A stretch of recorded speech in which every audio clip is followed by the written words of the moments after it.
What's up, designers? Welcome back to the studio. This is the beginning of our seeing and rendering unit, which is basically our drawing unit. I'll talk more about that funny title in a minute, but I want to kind of like acknowledge that drawing is weird, right? Like, not many of us have learned how to draw. Most of the adults walking around the building, right, are probably in your same shoes. We're drawing at about like a third grade level.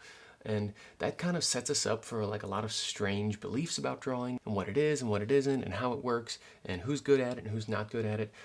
This unit really kind of approaches drawing more like maybe your experience with language, right? And think about all the different things you do with language and how it works, and how, like in this situation, I'm using language to instruct, but how I could also use language to deceive, how I might use language to provide instructions to another generation, passing down knowledge generation to generation, or I might share knowledge quickly on a napkin. I might use language to tell long stories. Some of them might be truthful, some of them might be totally fictitious, and I might just use language to shout or sing, and just merely to kind of feel the words forming on my tongue. Drawing is very similar in that it has a lot of different purposes and uses. As soon as we try to pin it down, it gets stale and strange. So I'm going to avoid the idea of trying to pin down a strong definition for drawing, but I am going to sort of help you guys understand, share some examples,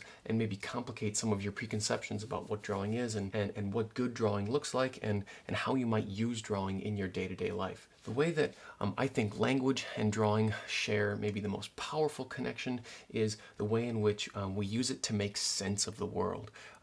Oftentimes, you'll hear people use language to sort of talk their way through problems. The process of drawing, the exercise of sitting and observing, is a way in which you can make sense of the world in a very similar sense. Exercising sort of drawing skills and practicing the sort of patient looking involved with drawing is exactly the same process. It's in a way an effort to discover more complex meanings around you. So why draw, right? If we've got this really highly overdeveloped ability to use language and to think literally, why should we draw? And that's a really great question. I actually found myself coming back to that question often in a broader sense when I talk to my students about why make art. There's a lot of ways to kind of come at that, and the way that I kind of consistently like to come back to it, at least in the terms of the kind of comparison of visual language like drawing and sort of literal or linguistic language like speaking or writing, is what I'll call the more, the extra, the excess. I've been plagued by this sort of belief for a very long time that there's always extra meaning left over in the world that language never really seems to fully capture. There are limits to language that I've always been frustrated by. That excess seems to be captured by images. We'll kind of start by talking here about drawing, but I'll expand that to all images, paintings, photographs, even into the world of sculpture and three-dimensional objects, which is maybe more of where I spend my own personal time in the studio. But I have this belief that drawing as an art practice can sort of excavate some of those meanings that seem to be left on the table with linguistics or language or writing. And another way that I say that is art, or in this case, drawing, is less about, say, like pinning down like what an artist is or what art is, and more about maybe what artists do. In this case, I'll sort of frame it in two ways. One is artists make the visible world visible. And the inverse of that is that artists make the invisible world visible.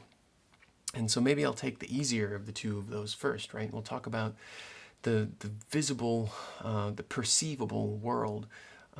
Just because the world is in front of you doesn't mean that you see it or understand it or know it in any deep way. The role of the artist in many ways is to use their heightened ability to perceive the world, use their heightened sensitivity to render the world in visual images so that the rest of us can sort of see the world through the eyes of the artist. So much of what you know about the world is shaped by artistic representations of the world. Let me just give you an example, because a lot of you guys have told me that you like watching sort of like BBC Earth or the Planet Earth specials, right? And it's true, these things are gorgeous, sweeping vistas of landscapes and animals and plant life. But essentially, at the end of the day, these are photographers and videographers' representations of a world that is literally outside your door, and yet you feel more compelled to sit in front of a TV screen and consume the natural world through their eyes than to go and observe it yourselves. This isn't necessarily a bad thing, but it's just a way to kind of think through how artists present the world to us. They present the perceivable world to us, and we can actually become more sensitive seers of the world by practicing what artists practice, this careful observation of the world around us, what we'll call patient looking in this unit. But maybe we'll take this one step further, or get even more into the weeds, that artists render the invisible world visible. Now this is going to sound strange, and most of you may just reject it outright, because the invisible in sort of modern parlance is not real.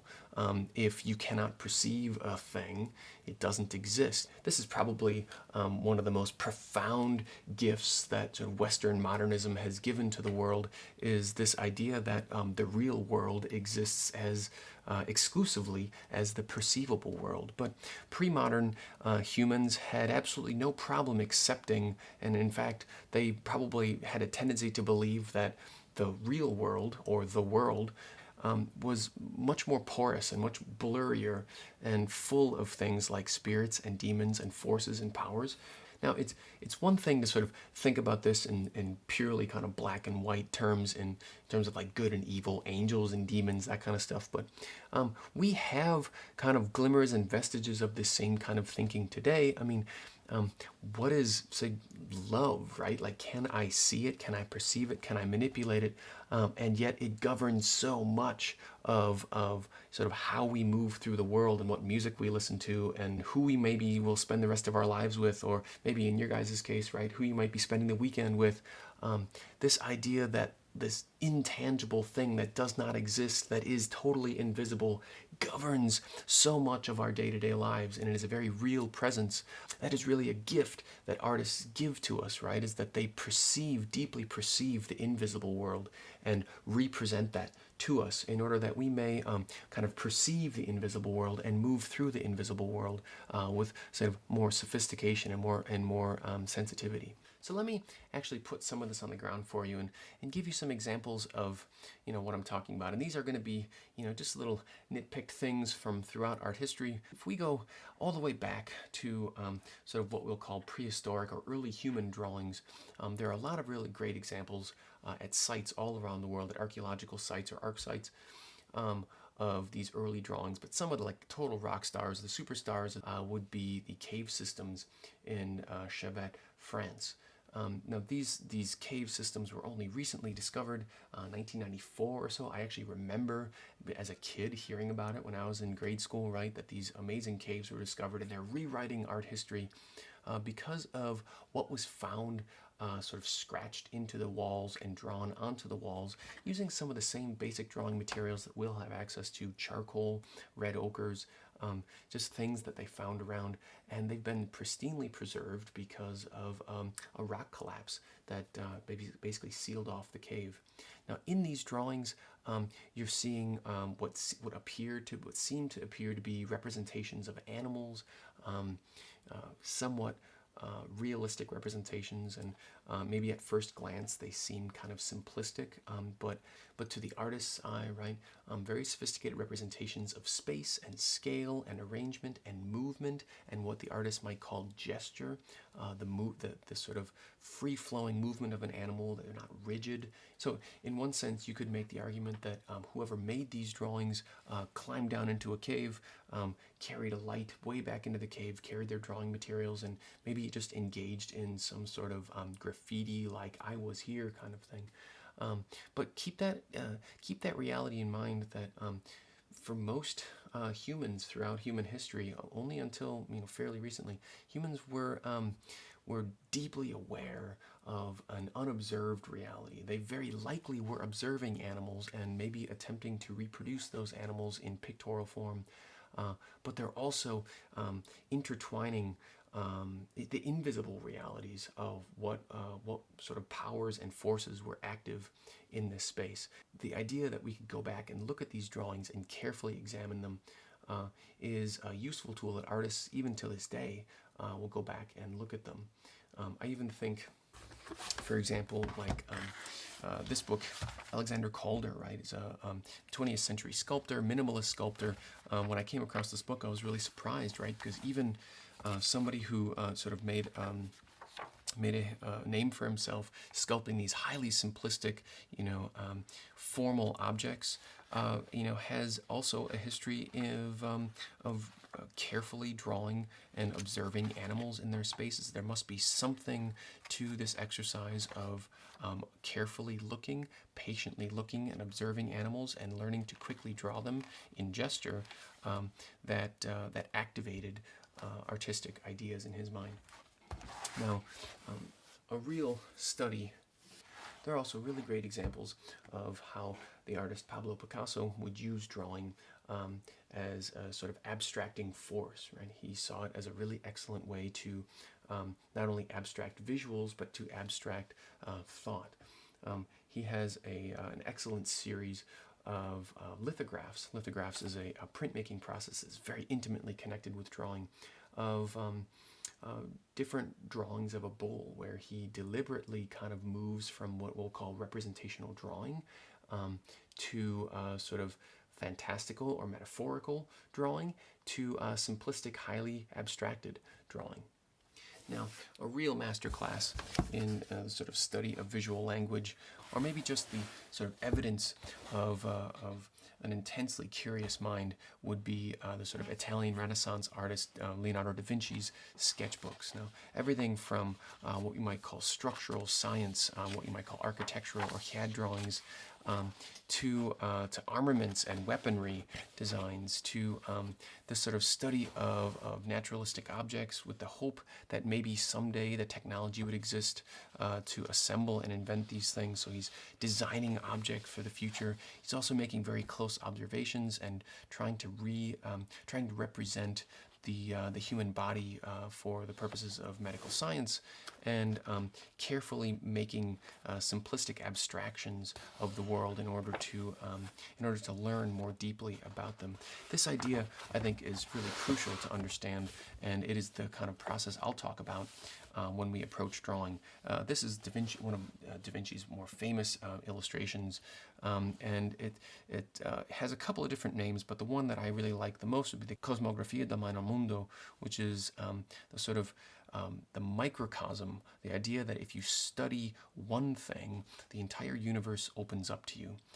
This was a study or an illustration of the proportions of the body. Leonardo da Vinci was famous for many things, but he developed a sort of painting style that was highly representational. You might call photorealistic in simplistic terms. It's not photorealistic because the camera, was still centuries away from being invented, but what you might call highly realistic painting through direct study. But it wasn't just about representing the human body as realistically as possible in a sort of an effort to wow people. He deeply believed that by observing the particular, that he would open up truths about the universe. And what we will do as an exercise in this class is train ourselves to see that patiently. Because when you train yourself to see that patiently, it has far-reaching implications beyond just your ability to draw or not draw. But I would say it has implications to your ability to think, your ability to perform in other subject areas, or to pursue interests in other subject areas. Now, if that seems really highbrow, I think it's really important too to consider maybe how drawing came into your life. I find children's illustrations to be really exciting, and I have great memories of the sort of playful whimsy of children's authors like Arthur Haessaert being able to do things with drawing that are just not doable in the real world, right? This idea that, I can put pencil to paper and render out fantastic machines. I mean, what young boy wouldn't absolutely love drawings like this, or for that matter, being able to represent impossible spaces. Just take a flat page and turn it into this yawning, gaping chasm. Now, these drawings are stuck in my head from when I was a kid, but also the sort of playful drawings of Shel Silverstein, right, paired with his kind of witty poems and kind of humorous illustrations. I mean, this stuff is just fun, right? This is drawing for fun, not necessarily drawing to completely change the world. So my hope is that over the next couple of weeks, you guys just kind of develop a confidence putting pencil to paper, and I give you a good foundation so that, if you do want to go and pursue more sophisticated images, you've got the kind of basic tools for doing that. Some of the steps along the way, this unit, to kind of give you guys a real concrete sense of what this unit will look like, will be updating sort of your basic schematic or technical drawing skills, putting forms on a page, creating the illusion, right, that flat page is no longer flat. We'll also do direct observational studies or drawings from life. As part of those studies, we'll be doing lighting and value work as well. And finally, because I'm teaching to students in the 21st century who, let's be honest, like so much of the world you see is mediated through cameras and screens. This video is coming to you through cameras and screens. We'll also touch on photographic language, photograph, light drawing. The history of photography is intimately connected with the history of drawing and painting. We'll touch on the sort of basics of photographic technology and get you guys an opportunity to produce images in that way as well. I look forward to getting into the studio, guys, to do some of these exercises and to see which one of them kind of captures your imagination. See you guys in the studio.